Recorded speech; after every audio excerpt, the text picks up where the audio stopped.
A short horror story. The Girl in the Red Shoes. It was raining hard, harder than anything I'd seen here before. I was cold, walking with my head down, trying to protect the few parts of my face that weren't drenched.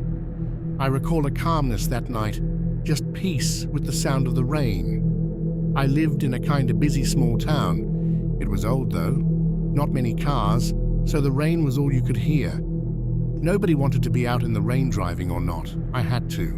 I had gotten drunk and passed out. The bar closed, so they awoke me. I was still too inebriated to drive, so I walked.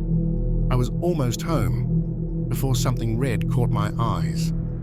A pair of red shoes attached to a girl who was sitting at a bus stop. The buses ended a long time ago, so I was confused. I walked up, trying to make myself look small and non-threatening. I assumed maybe she was in my boat, or maybe a bad fight with her partner. She didn't notice me at first, so I said something along the lines of, "Are you okay?" She had an essence that expelled from her that I could only describe as the color blue, cool but kind of eerie. But she had said, "Yeah, I'm fine, just needed some air." I thought it was odd because she didn't have a drop of water on her, not to mention her clothes looked new but odd, almost desaturated and old-fashioned. I didn't think much though, because fashion is relative nowadays. I don't judge. I felt bad though, so I said I just lived across the way and gave her my phone number on the back, or a fortune cookie fortune I got earlier that night. I remember me and my buddies laughed about it when we got it. It was before the bar, and we were never superstitious people, so we thought it was dumb. I went back to my house, waited for a text or something, and it never came. But that was okay. I woke up, grabbed some coffee, and went to work. My office has glass walls, literally, so I could see everyone passing by. For some reason, I thought I kept seeing something odd, but it was never there, so I just assumed I was tired and hungover, which I was. Later, when I got home, something was odd. Gary, my cat, was just freaked out. He just hid all night, occasionally growling. He never does this.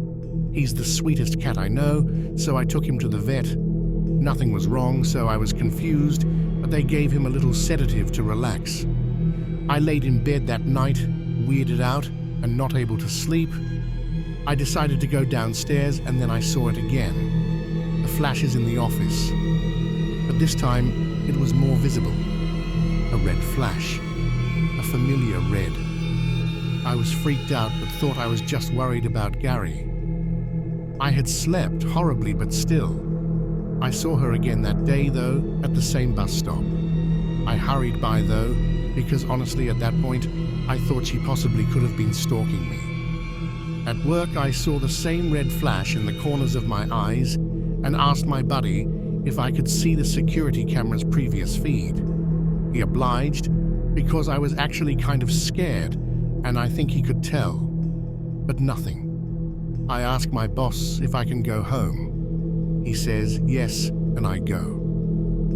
I laid down and took a nap, but when I woke up, I almost screamed. I can see the girl peeking around the corner, but then vanish. I live in a decently old home, like I described my cities, very old, but when she disappeared, it was silent. Even Gary makes certain boards creak. Thoroughly freaked out, I took Gary and called my buddy to crash there for a bit. I do, and take a leave at work, and everything's okay. I go home, and again I wake up to her, but she's standing in my room, and Gary's not on my bed. I yell incoherently, but she smiles. I squeeze and rub my eyes, and she vanishes. I call James, my brother, and one thing leads to another, and I'm in the mental hospital. The cycle repeats. She never says anything, just the unnerving smile. The cycle repeats. She won't let me see her when other people are around. I'm going crazy. Maybe she's not real, and I'm just psychotic. I don't want to go home this time. I don't want to be alone. I think I'm going to ask James to move back home. Later, I'm with James now. He's worried. I am too. I'm scared. I feel alone. Even with people here, if I explain my problems, I look crazy. I need help. I think she's coming back. I see her when I'm alone here now. I need help. I'm getting crazy ideas, and it almost feels like they are hers. I don't tell anyone anything anymore, even when they ask.